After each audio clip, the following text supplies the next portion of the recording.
In 1879, a 16-year-old boy left his family's farm and headed to Detroit.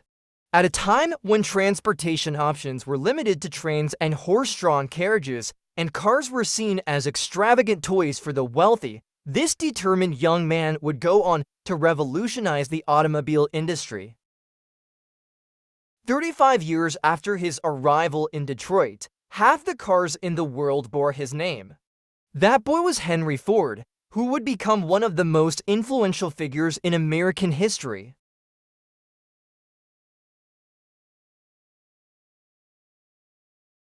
Henry Ford was born on July 30, 1863, on a farm in what is now Dearborn, Michigan.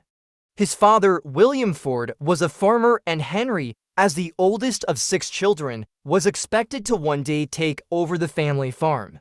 But Henry had no love for farming. He once said, "I never had any particular love for the farm. It was the mother on the farm I loved. Farming in those days was hard, repetitive labor, and Henry found no joy in it. Instead, Henry was drawn to machines. By the age of 12, he was fascinated by the mechanics of how things worked. When his father gave him a pocket watch, Henry quickly figured out how to take it apart and put it back together, earning a reputation in his community as a skilled watch repairman. This curiosity and mechanical talent marked the beginning of his lifelong passion for innovation. When Henry was 13, a school trip introduced him to a steam engine, an experience that deepened his interest in engineering. But tragedy struck when his mother passed away unexpectedly, leaving Henry devastated. Her death made the farm feel unbearable, and he began searching for a way out.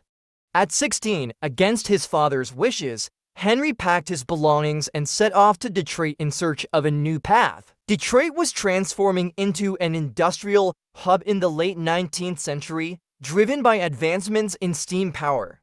Henry took his first job at a streetcar manufacturing company, only to lose it 6 days later.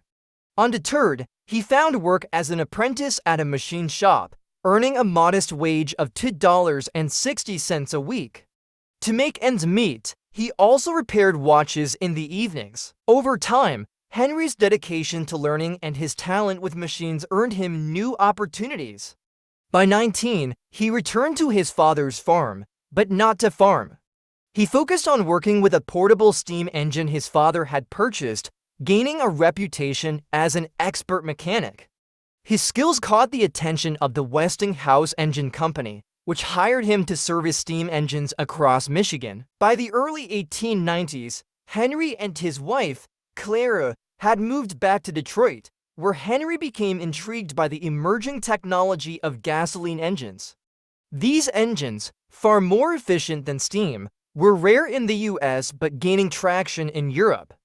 Determined to learn more, Henry took a night job at the Edison Illuminating Company, where he quickly rose through the ranks to become chief engineer. In his spare time, Henry began experimenting with building a gasoline-powered vehicle.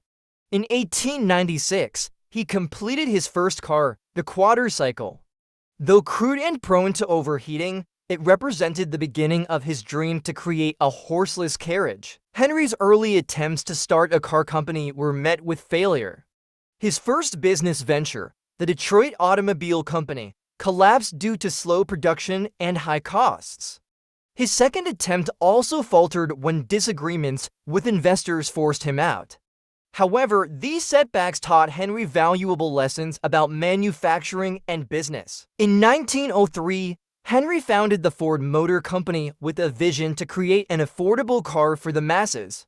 His breakthrough came with the introduction of the Model T in 1908. Durable, reliable, and affordable, the Model T became an instant success, changing the way people lived and worked. To meet growing demand, Henry pioneered the use of the moving assembly line in 1913, revolutionizing manufacturing. This innovation reduced production time drastically, allowing Ford to lower the price of the Model T and make car ownership accessible to the average person. By 1914, half the cars on the road were Fords. Henry Ford's impact extended beyond the automobile industry.